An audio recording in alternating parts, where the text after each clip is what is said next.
So I'm going to talk in this video and give you some examples of redirection, and we're going to talk about what's known as a file descriptor, and show you a little bit about that. And also, we'll look at a special file system that is called the process file system. And so, first of all, I want to get right into looking at our command prompt in our terminal, and you'll see that right here I'm in a temporary folder. So this is a temporary file system that I've created, and it looks a lot like a file system you might see.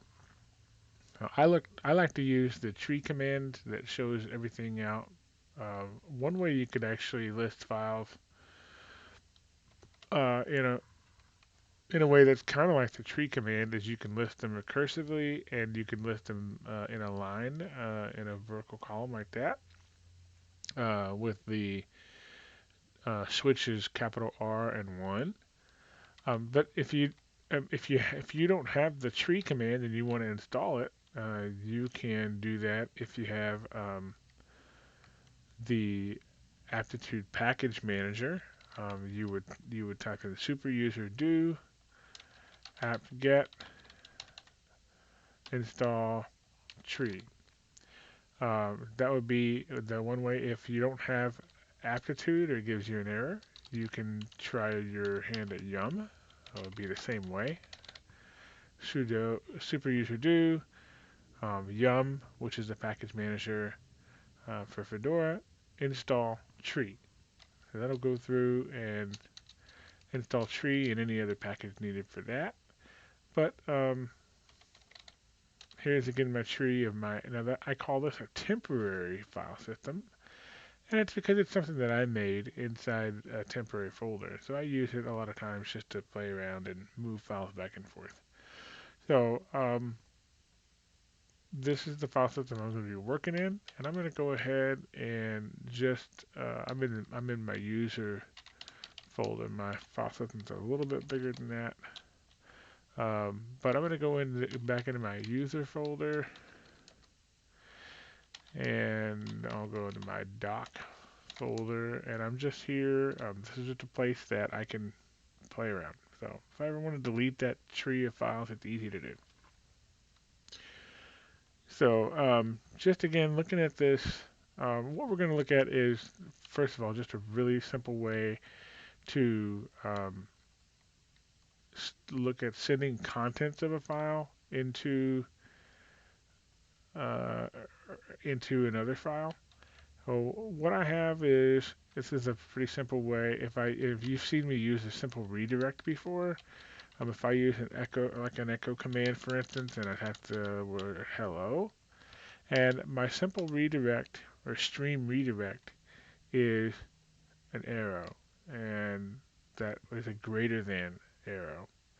So if I were to use a file name here, then what I would get is one file that gets created.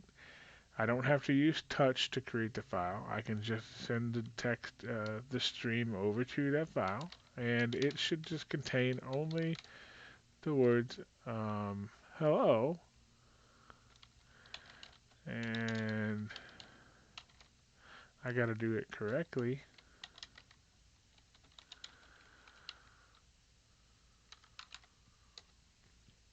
And so there's my file. Now, those other two uh, options that happened was actually an error. Okay, so it gave me an error. It said that the file one.txt, it could not find it. The same thing with the other way that I mistyped it. It gave me an error. Now, what I have the ability to do is change where the errors show up. So that's called redirection, standard error redirection. And I can do that by using the special designator called a file designator, or FD. And there are three file designators in Linux. So one is the 0, which is standard input. One is the 1, which is standard output. And then 2 is standard error. And the only way to really remember this is to memorize it. And usually, what I would suggest doing is just memorizing the three words input, output, error. Input, output, error. And that tells you where to start 0, 1, 2. Right? So that's the way I would actually memorize what's known as the file descriptor, and that's the number. The file descriptor in this case is the number of the device standard input, output, or error 0, 1, or 2. So if I want to control this particular file descriptor, I can add that onto the parameter after my command. So for instance, if I were to if I want to see the output of this file 1.tx, now again, what we know is going to happen is it's going to give an error when I generate that, but I want to go ahead and redirect standard error to an error file. Notice that there's no error that's generated, and if I look at the error file, my error actually shows up there. So this is handy when I have a process that has a lot of errors, or that may throw errors or warnings as an error, and I don't want it to clutter up my command line or some other process. Mainly, what happens is if I create a file or a program, and I'm going to be generating some lines of input that I want to send to the next program, but I don't want the errors to cause other more errors. I would redirect my standard output. A lot of times, what could happen is I might redirect that that error to a special device called dev null, and that just means nowhere. Right? Dev null is a black hole. If you look up dev null on the internet, you're going to find tons of jokes about redirecting to black holes and whatnot. Okay, so just like we have an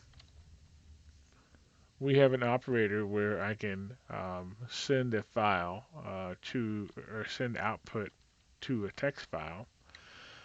I can also append to a text file. So what I have here is I have this file1.txt, and we'll go ahead and look at it. It's the word hello. Now I want to go ahead and send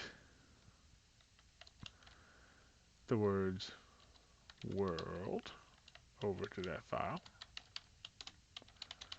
And I'm going to use my append character, which is two greater than symbols side by side.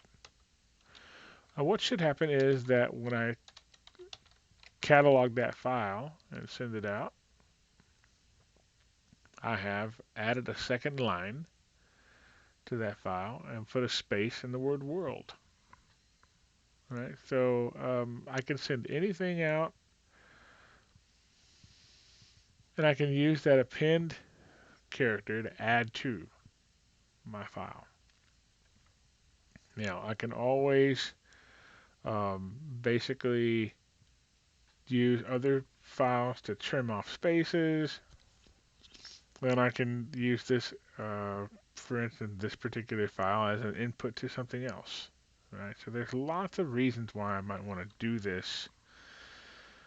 Here's another thing. So let's say I wanted to make a record of something, and I know that there's something going on in memory, there's a process going on in memory that's running, and I want to just capture some info. So what I'm going to do is I'm going to um, look at a file called proc CPU info, and I'm just going to send it to a file called cpu.txt. Now, when I look at that file,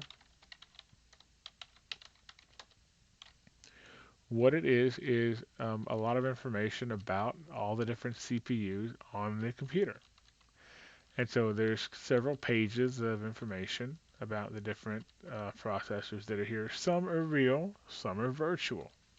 Okay? But my kernel knows all this information about the different processors, and it keeps the state table active.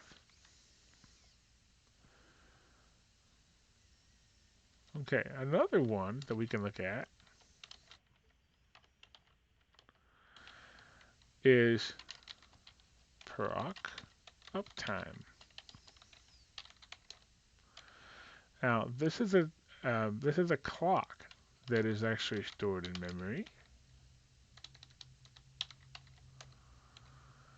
and if I pull it again, and I'm just going to go ahead and go up, I'm going to pull it a couple times.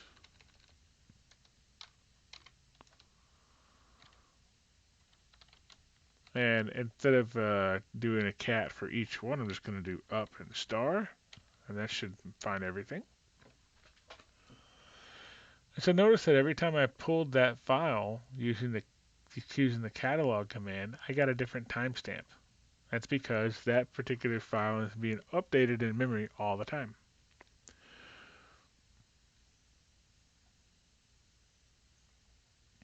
Now, maybe it's just as easy for me to write a shell script that uses a while loop or a for loop and updates the clock every so many seconds and puts it in um, the text file with that append character, so I could always add to it. Every time I pull the uptime, I can put in the append character. And I'll show you how to do that in another video.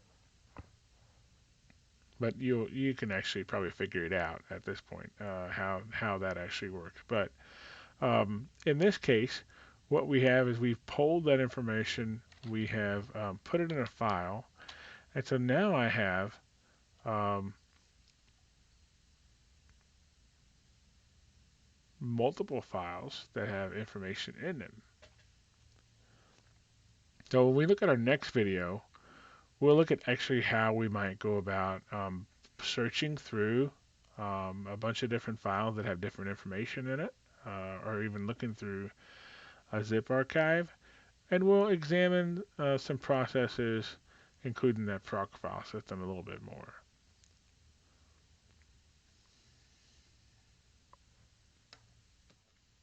So thanks for watching, and this will give you just some heads up, more information on redirection. Now remember, the standard input is 0, that's your keyboard.